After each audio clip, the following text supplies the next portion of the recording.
Hello again, everybody, and welcome into the Take the North podcast along with Dan Wiederer of The Athletic. I am Mark Grote of 104.3 The Score. And Danny boy, I see another face on the podcast today. I believe for at least a couple of minutes, you might have worked with the third gentleman that is on this. I can't even keep track of what exactly happened throughout that time. But Dan, why don't you introduce our guest here on the Take the North podcast? Yeah, it's Chicago Tribune beat writer Sean Hammond, who I did work with for two different stints at the Chicago Tribune, and then I left, and here we are reuniting here in the podcast airwaves. But obviously, Sean's done a great job on the beat for a long time, even before he was at the Tribune. And yeah, we've got ground to cover with him that's both football related and related to his most recent work road trip, which was down to Indianapolis to cover the Final Four. Yeah, man. Yes. Sean, how are you, buddy? What's up, guys? I'm doing great. Yeah, thanks for the lovely intro. I'll always cherish our time working together, Dan, as brief as it was. It was very short. Yes, it was. But we all have found our places, right? Sean and I had some good meetings about things that we were going to do someday. So. You know what? The aspirations were high. We pushed the bar. The follow through was complicated. Yeah, it was. Sure was.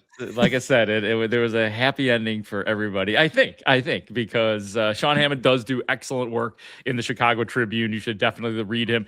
If you look on his Twitter right now, and we'll get into this, you will see mostly Illinois stories because Sean did cover the Final Four. If you are a regular on this podcast, you know that Dan is a U of I guy. Sean, I just learned, also went to U of I, University of Illinois. I'm a huge fan of Illinois, so we have been. There's been a steady growth of talk about college basketball going on for about a month here. So we'll definitely draw on Sean's experience just to hear what it was like and how it all went down. Unfortunately, Illinois eliminated by UConn, which went on to lose to Michigan in that final game. But we'll get into that with Sean. But I think we should start with the latest or a mock draft that has come out. There's only so many mock drafts that one can take seriously, that one can look at credibly as well. Although there are a lot of people who do this for a living who do a great job of it. But one of the mock drafts that I look forward to, and I'm glad that Weedman, that you pointed it out, that the Peter Schrager mock draft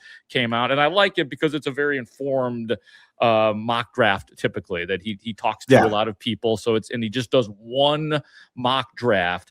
And I'll just jump on it right here because everybody wants to know, okay, what about the Bears? What did Peter Schrager think for the Chicago Bears at number 25? And people have been all over the board, I think, in their mock drafts. I would say the most common theme that I've seen is safety, because despite the fact that all teams saying that they're going to take the best player available, it's much easier if you are a mock draft person at large to just say, what do the Bears need? They need Emmanuel McNeil-Warren. They need Dylan Thieneman, who are a couple of safeties. In this case, though, Peter Schrager has gone a very interesting direction, and one that I like because I think it opens up a good discussion. He has, at number 25, the Chicago Bears selecting, ladies and gentlemen, an offensive lineman in Kadyn Proctor. I'll just read you the little blurb, and then we will open it up for discussion. Kadyn Proctor, the offensive tackle from Alabama. And this is what Peter Schrager writes in a few graphs about him. Proctor is a massive humanity. He's a house. He weighed in at 358 pounds at his pro day, but he can move. If he keeps his weight down, Proctor has as much upside as any tackle in this class. And frankly, I think he's going earlier than number 25. But with Ozzie Trapillo out and Braxton Jones's uneven play, Chicago would be happy with this outcome. General manager Ryan Poles is often credited for the Trey Smith and Creed Humphrey picks in Kansas City, and he has the chance to add another star to the list. So, Dan, I'll start with you, man. What do you think of offensive line at number 25 and specifically Kadyn Proctor? Yeah, well, if you rewind several weeks, the first time I did a beat writer mock draft at The Athletic, Kadyn Proctor was my pick for that. And it was a guy I didn't expect to be there, and he was still there at 25. And you've seen several variations of the board where he's there. And so it's really interesting because I think, and we'll turn this over to Sean here quickly in a second, but what's fascinating to me is when you've listened to the Bears sort of lay out kind of the things that they're looking for in prospects as they go forward under Ben Johnson, and on the defensive side of the ball, Dennis Allen, play style has come up a lot, and they want these aggressive attacking style players to join their mix. Kadyn Proctor can be that at times. He's battled weight issues.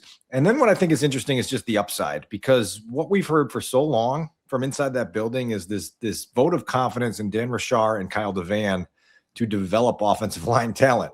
And so if there is one position where you might be willing to gamble on upside because you believe in how it's going to be developed inside the building, that one might be it. Look, it's an obvious hole. I think my biggest takeaway from every mock draft that I've seen over the last 6 to 8 weeks is that when the Bears go on the clock at 25, they're going to have options, and they're going to be, filled with intriguing options. And there's several different choose your adventure pages you can turn to and feel good about what you'll find there. But this is certainly one of them. Yeah, Dan, I think they've done a good job of setting themselves up to have options at that left tackle spot. When you talk about, okay, Braxton Jones back with a full healthy offseason. You look at Theo Benedette, who's coming back, and they took a flyer on Jedrick Wills. Yeah. But I don't think any of those moves necessarily mean that if a potential starting left tackle is there at 25, you have to strongly consider that. And yeah, in this scenario that Peter Schrager laid out, I mean, you got a guy like Kadyn Proctor who falls to them. They're going to have to think long and hard about going in that direction. I mean, there's also, if the guys who you see as day one starters are gone, like that's okay too. Like you're saying, Dan, like they will have options, whether that's tackle, whether that's defensive line, whether that's safety. Sean, let me ask you a follow-up on the left tackle situation. What was your reaction to the vote of confidence, essentially, in the re-signing of Braxton Jones and the way that Ben Johnson was talking about him? And as I've told Dan, the way he was talking about him being all, what he said, called him all yoked up, yeah. and looking good. It's the nicest thing I've ever heard Ben Johnson say about Braxton Jones, which I appreciate, because what we like about Ben Johnson is he's honest. But even when Braxton Jones was named the starting left tackle last year, it was with we're going with Braxton Jones because they have forced my hand. I don't really what do you think about the left tackle situation as it stands? If they don't draft a left tackle and you're heading into camp with another 3 or 4 man competition. We didn't even mention Karan Amagaji. Yeah. Maybe he's just a guard. What do you think about the situation, even if they don't go draft a left tackle in the first round or second round? I think you can talk yourself into the idea that Braxton was recently off that major ankle injury and maybe wasn't himself. But you could also make the argument that if he's cleared to play, he's good to go. So what's the problem? And I think really for me, you talk about, especially in the NFL where these coaches and GMs and everybody's so guarded. To me, actions speak a lot louder than words. And just the fact that they moved on from Braxton after 4 games tells me a lot more than anything, that they're going to say in the offseason. They're going to be positive about it, but who knows really if do they really believe that Braxton Jones could potentially be the answer there? I think they could be comfortable if they don't get a left tackle high in this draft. They have every reason to be confident that they can paper over that issue, because that's kind of what they did all of last season, is they were able to find solutions. It's really interesting, Grote, just to try to figure out kind of what you do with the holes that you still have on your depth chart. And that's an obvious hole. And, Ben is going to have some long talks with himself in the mirror about what he's willing to settle for and what he's not. And again, like I go through this list of this menu that's probably going to be available to them at number 25. And you feel great about it because they talk about taking best player available. Obviously, in an ideal world, you hope best player available matches up with need. Well, you've got enough needs here that with this menu, whether it be a defensive tackle, whether it be an edge rusher, whether it be a left tackle, whether it be a safety, you're going to be able to come to that podium that first night and say, we took player X and we think he can be an immediate starter at this position because we've got these needs here. And look, I think it would be an outlier for them to say, take a tight end or a wide receiver, or one of those positions, even if those are the best players available on their board, because there's going to be a lump of players closely grouped together that tells you, yeah, let's go ahead and get somebody that can make an impact right now as we try to sustain the success and feel good about the choice we make. Right, which brings me to, and you're right, man. There are many spots that they could go with, and you'd be like, yeah, that makes sense. Like we just did that with offensive tackle, even though the obsession is defense, and understandably. But I was looking at another guy whose mock drafts I always respect and kind of look up to is Daniel Jeremiah. Yeah. He's done three different drafts, 1.0, 2.0, and 3.0.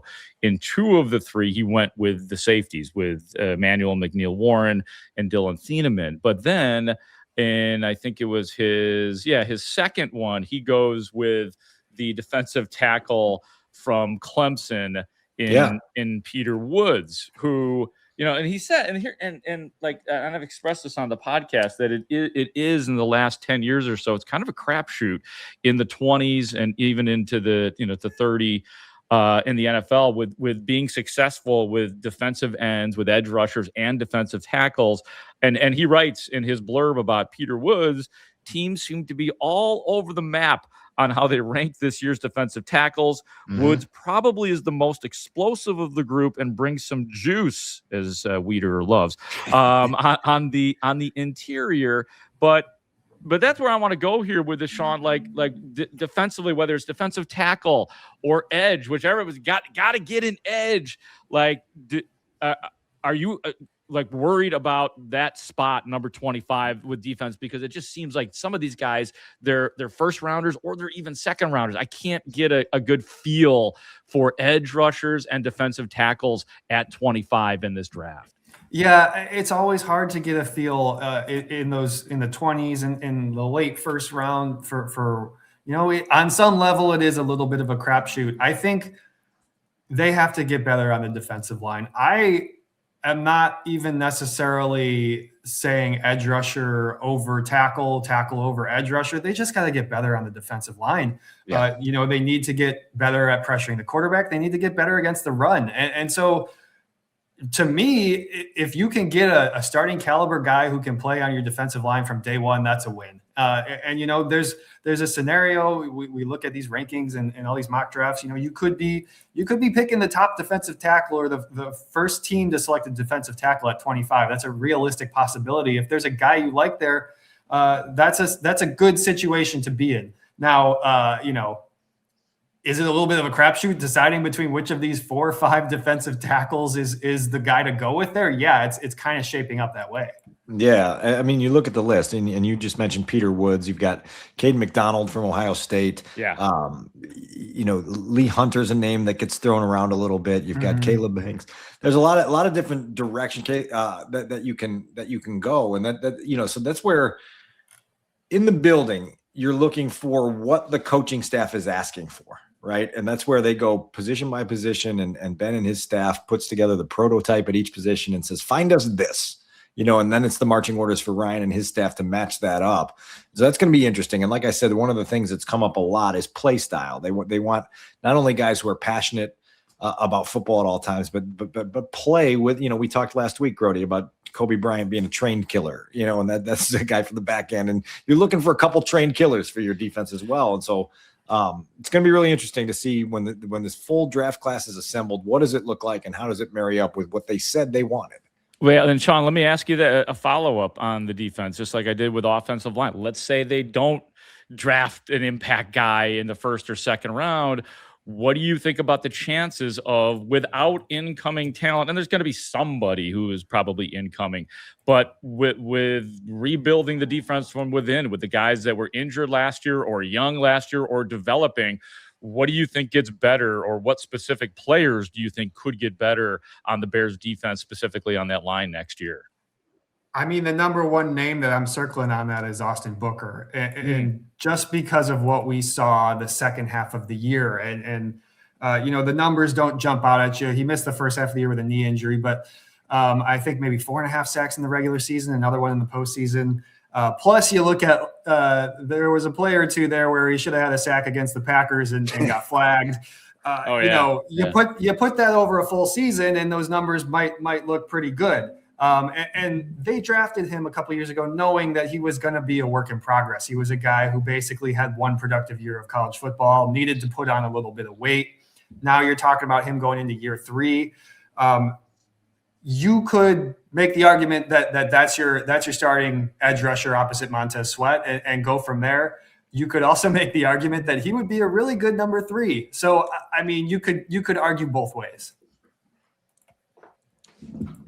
Yeah, and Grote, I think that's where this is going to be really interesting. Again, when we get into May and we start to see what the close to final depth chart looks like, and kind of what you just mentioned there is who are the guys inside the building already that have the coaching staff's attention to take the next step. And I think that's, this coaching staff in this front office, I think has been clear since January that the improvement that they need to make in 2026 may come more from within than it will from new faces in the draft and free agency. And that's going to have to be a thing with young players that are developing, high profile players and even depth pieces that take the next step. And that's how you sustain success in this league, is by getting guys that you already have to take that next step. And that's going to be a big part of this puzzle, I think. Yeah, no doubt about it. I mean, like, you still got to get something out of Dio Dangbone. I don't know how fast he comes back from that injury. Shamar Turner, that's a wild card, but that's a second round pick. I mean, that's a guy that's expected to produce for you. And then, luckily the Bears have a couple. You mentioned Kobe Bryant. There's going to be an expectation from, Devin Bush and Neville Gallimore. We'll see what he adds, but there's much work to be done along that defensive line for sure. Dan, was there anything else? I think, go ahead, Grote, Sean. not to cut you off, I think you could throw Grady Jarrett in there too, just because I know he played the whole season. But, you guys saw the giant wrap on his knee all year long. Yeah. Like, was he really 100%? I'm not convinced he was. And can he get there, right? Like, he's advanced in age. Something that Grote and I can speak very, very experienced with. The older you get, sometimes you're like, I'm going to be right there. And then his body just says no. So that's going to be a question for Grady to answer. But I think his presence is a big deal. And they felt it, I think, late in the season when he came back and started to play a little bit more like himself. Then he started to emit the juice that gets everybody else a little bit riled up. And that's why he was here to begin with. So we'll see where that story goes as well.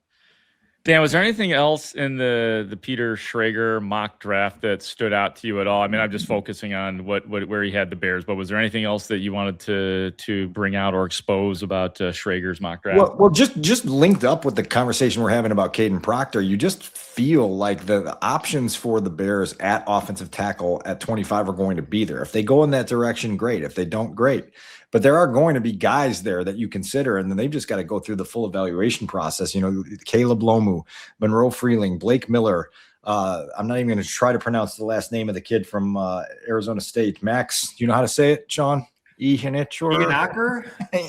We're going to have to get a pronunciation guide on him. We're going to go with that. Yeah. There's talent there. There's talent to pluck from. And again, now it's just, going up to the counter at Baskin Robbins and choosing your flavor.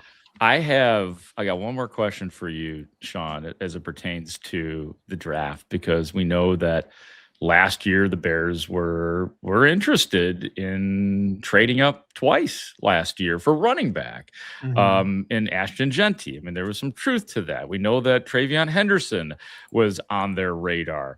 Do you think there's any way in hell that the Bears would revisit doing something like that with, Jeremiah Love from Notre Dame? I know the other kid from Notre Dame too, Jadarian Price, who might just be available to the Bears as well. But what do you think, I guess, in general about the running back situation with Swift in the final year? And we know that the Bears and Ben Johnson were desirous of a dynamic running back last year.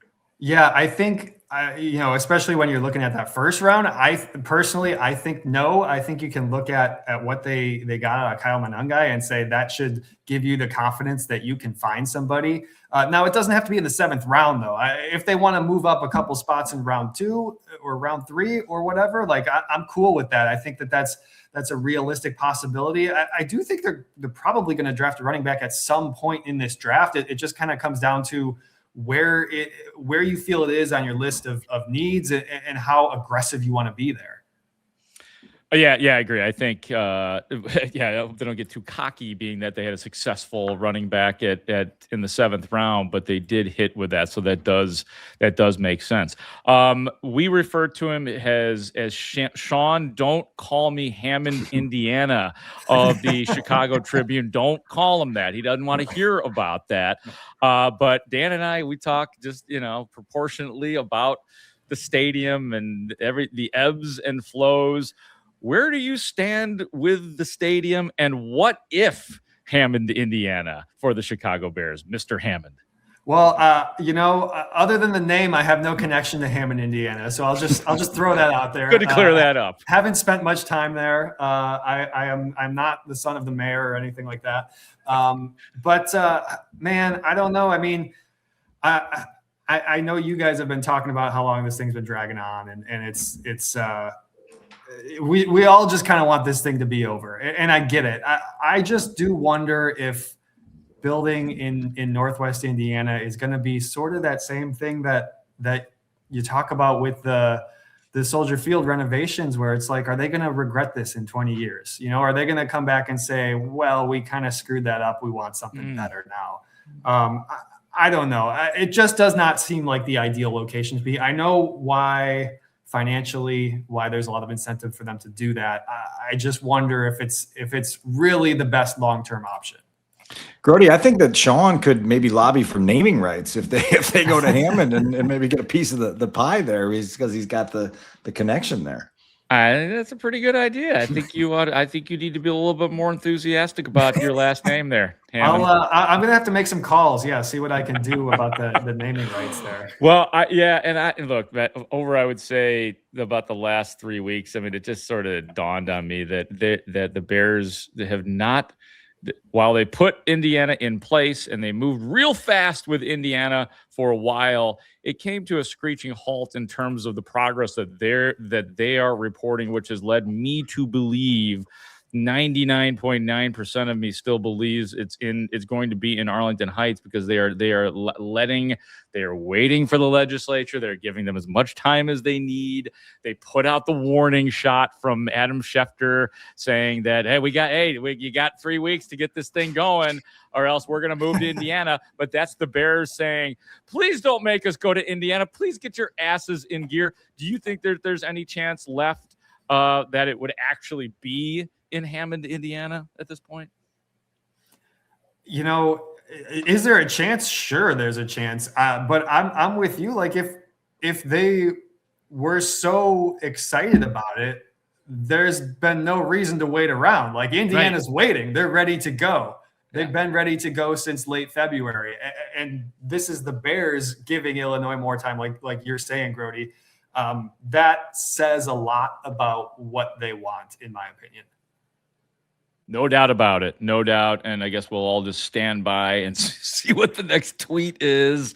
Or we've been saying that for 4 or 5 years. It's unbelievable. Like, and we're naive enough to think, oh yeah, it's actually going to happen in the spring or summer. Has anybody considered the old Michael Reese Hospital site yet? I don't know if that's been brought up yet. And we talked about it on the podcast the other day, like to take the mayor seriously about still wanting to build downtown. It's just ridiculous. It's him covering his ass saying, hey man, I tried twice to get this thing downtown. But I think that we can all agree that is not going to happen.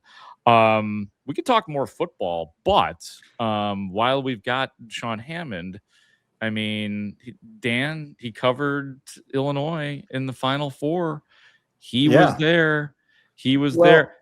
You learned before we came on the air that you two shared a roof. You were under the same roof at the Rosemont Horizon in 2005. Oh, yeah. Sean, 12 years old, by the way, jarring admission there, acknowledgement for us old guys that Sean was 12 when Illinois pulled off that dramatic comeback in Rosemont. And then obviously you've got a little footnote to Sean and I first met when I was speaking at a career night at the College of Communications at Illinois, believe it or not. So these Illinois roots, they go back a long way. But Sean, to just, I guess, share your experience first from the standpoint of seeing the waves of orange that kind of took over Indianapolis last week. Obviously, they were not rewarded with the greatest game on Saturday night. But what was the experience of just soaking that in and seeing how much of a legion that was behind the Illini down there? I mean, you get a real sense of how important that basketball team is to the U of I community at an event like this. I mean, every single corner downtown Indianapolis, there's orange and blue everywhere.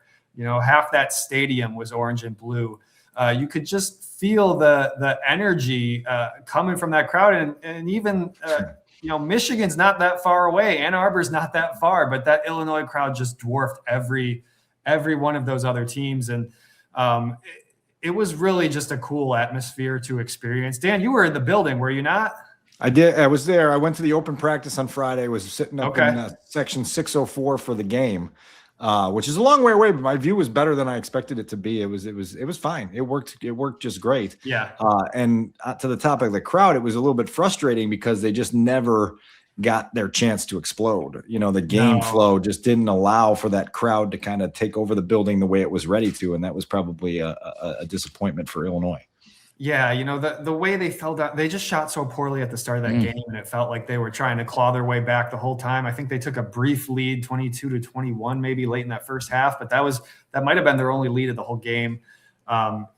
Yeah, that crowd was you could feel that they wanted a reason to explode, and it just was every time they got it felt like they were going to get an opportunity. UConn just made shots. They played really well that night. Sean, one of my other questions is just as you kind of got inside that locker room for a little while, there was so much talk, really nationally, about the vibes of this team, you know, and it reminded me a little bit of the things that Ben Johnson said about the Bears team from last season, where it was just like, I don't know what it is, but this group is really connected and they're really special. What did you experience from that standpoint of a team that clearly Brad Underwood loved, but it seemed like everybody else enjoyed being around that group as well? I'll tell you this, like those guys, you know, they're all 21, 22 years old, some of them younger, you know, Keaton Wagler is a freshman. Those guys are really present and really, honestly, a lot of them are really eloquent and like wise beyond their years, it felt like. And you could kind of sense that in that locker room. You could feel the bond that they had with each other, just the way that they were talking to one another. And I'll tell you this too, as an NFL reporter, you know, I haven't done a whole lot of college basketball recently, at least not in the last 10 years, but they opened that locker room up for 40 minutes and every player was in there for 40 minutes. It was wild. They weren't trying to run away. They weren't hiding in the players lounge. Like they were answering all your questions. I got every answer that I could possibly have wanted. And it was refreshing, to be honest. And I recall from my days on the college beat that the assistant coaches are readily available for that whole time too, right? Yeah. So Wild. And like nobody's going right. Like you can get everything you need in a very short amount of time. It's that's pretty fun. You didn't get hit. Obviously, there was no reason in Indianapolis for these to be out, but you didn't see the super soakers around, did you? No, you know what? I didn't. I was curious what that would have been like if they had won that game. At what point those you know, are we walking into a locker room full of soaked basketball players? Probably. Yeah. To the point about getting to talk to the assistants, I remember when I covered the Final Four, covered, you know, Illinois in 2005. You know, for the geography was great because the farthest they went, I guess, was St. Louis, I guess, relative to Chicago anyway. I don't know about Champaign, but I remember I want to say their first couple games were at the United Center, or at least their first game was at the UC. As the Illinois team, you know, comes in the tunnel, they're heading towards the locker room. I see one Wayne McLean, who was Sergio McLean's father, who was the assistant coach. Illinois. He had been a star coach at Peoria Manual. I just said, hey, you got a second to talk? I pulled the assistant coach out as they were casually walking in and did a 5-minute one-on-one with the guy. So you're right. The access is great. The other question I wanted to ask you about covering it, I remember when I did it, I was in Indianapolis, and then St. Louis is where the final game was. And what was crazy was, and they talk about the depth perception for the players and it looking different and feeling different. I was basically on the roof. I had to get used to covering the game from up top. And like, where were you situated? Were you in like a better football press box, right? I was in the football press box. Dan, you probably had a better view than I did. You were a little bit lower than me. I was looking over at your section. the Tribune, we had 4 people down there, and 2 of them were down on the floor. And so I was the overflow. I was way up at the top, where we watched Caleb Williams against the Colts a couple of years ago. And I did watch most of the game through my binoculars, but you know what? I kind of do that during football season anyway. So that's kind of my norm. But it wasn't as bad as I would have thought. I even though I say I watched the game through my binoculars, like you could see what was going on. But it was high. I'll say that it was high. I was trying to explain to my son that there didn't used to be any such thing as overflow seating. They would just line the court with tables to the point until they got fit everybody in. And so this was my 5th Final Four, first as a fan. The 4 previous, the worst seat I had was in row 2. So I'm used to watching Final Four games from pretty up close. Then you put me up in row 4 of section 604, and your vantage point's a little bit different. You're trying to feel the game a little bit different. Is that because they put more fans down there, Dan, or is it? You can sell those seats for a pretty penny, and so you say, screw the media. Let Sean go up there. He's got binoculars. He knows how to do this, and so you get a several $1,000s. Added to the purse if you're able to sell those seats down low. The height actually, or the view, wasn't the worst part. The worst part is that particular press box in Indianapolis is glassed off. It's enclosed, so you didn't get as good a feel for the crowd. You could feel it walking around the stadium before the game, and actually if you walk down a little bit further down the press box where like some of the radio booths were, those are open, and so you could really feel the crowd there. But where I was sitting, it was a little muted, which is a strange experience when you're watching a game. Sean, I did mention to Grote on our last episode that I've seen at least 2 way too early rankings now that have Illinois at number 1. One of them is being done at The Athletic.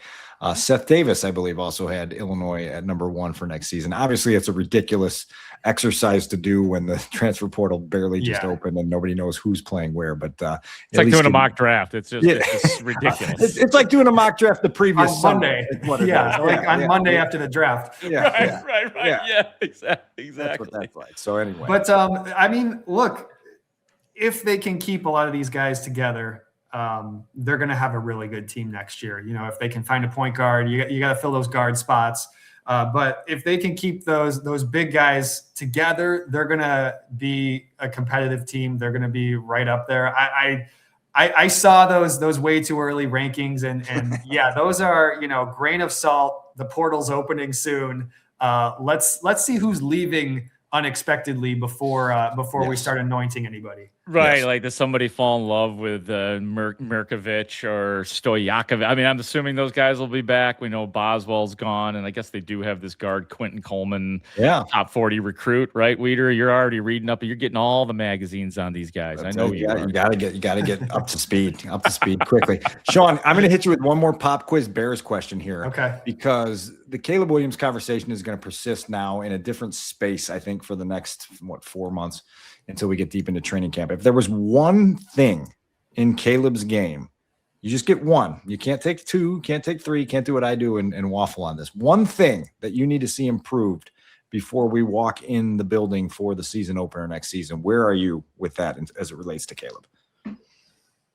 I think maybe this is the easy one, the obvious one. I think it's just getting that completion percentage up. I mean, I think it's hitting some of the easy ones, but there's like a fine line because you don't want to coach out the taking chances that he does. You certainly don't want to put a roof or a ceiling on any of that type of stuff. But I mean, if you, I'm not even talking what Ben said last summer about 70%. Hit 65. It doesn't even have to be that drastic of an improvement. I think if you start hitting in some of those situations, just take the easy one now and again, that's going to only improve your offense as a whole. And I mean, they were a pretty good passing attack last year. I mean, you're talking about taking that thing to the next up another level. And I think you're going to be really, really happy if you start to see results in that area. I'll give you one more question too, and you can. It doesn't have to be one answer with me. I'm not as strict as Dan. You can take it in any direction that you want. But I thought it was really interesting that Ben Johnson was really challenging his coaches to be better with the receivers and the route running and the drops, which were kind of a problem. The Bears were top tier in terms of drop footballs and the 28 throwaways by Caleb. And we've all, look, the receiving core was a bit of a revelation this year, or the pass catchers, I'll call them, so we could add Colston Loveland into it and what Luther Burden did, but not good enough, was it? No. I like that challenge from Ben. And, oh, man, especially with DJ Moore out of the building now, like, yeah, you're talking about a lot of young guys, and time together is only going to help. Whether that's Colston, whether that's Luther Burden, you can throw Rome into that discussion. Time together with Caleb Williams, and hopefully everybody's healthy and can get through a healthy offseason. That's only going to help in that area. And certainly, if you put an emphasis on it, these guys are going to be thinking about it a lot more as we work through the offseason and move towards next season. And that is a good thing, because you want that. That's only going to help your completion percentage numbers if they're thinking about it on both ends of the pass. Sean, you're the goods, even though you're way too much younger than Dan and I, and that you were 12 while I was trying to get my career going, and you were just in there waving your orange towel in 2005. We appreciate you coming. I love your work in the Chicago Tribune. People should, what are you on? I should, shame on me, I should have your X page up, but where can people find you on X or Twitter? It's at Sean_Hammond. And ChicagoTribune.com is where you can read all my stuff. Awesome, Sean. Thank you so much for joining us. We appreciate you, and hopefully we'll get you back on. And I know we'll be seeing your face out at Hallis Hall soon for the upcoming draft and the OTAs and the mini camps and the training camp, and then another season. So we're all very excited about that. So we will end it right there, Dan, unless there's anything else that you have on that noggin of yours. You got nothing. That's it. We have officially run out of stuff again here on Take the North. And so for Dan Wiederer of The Athletic and frequent score contributor, for Sean Hammond, our guest today from the Chicago Tribune, for our executive producer, Adam Stinzinski, I am Mark Grote, the Score, saying thank you so much for watching and listening to the Take the North podcast. Great talk. See you out there.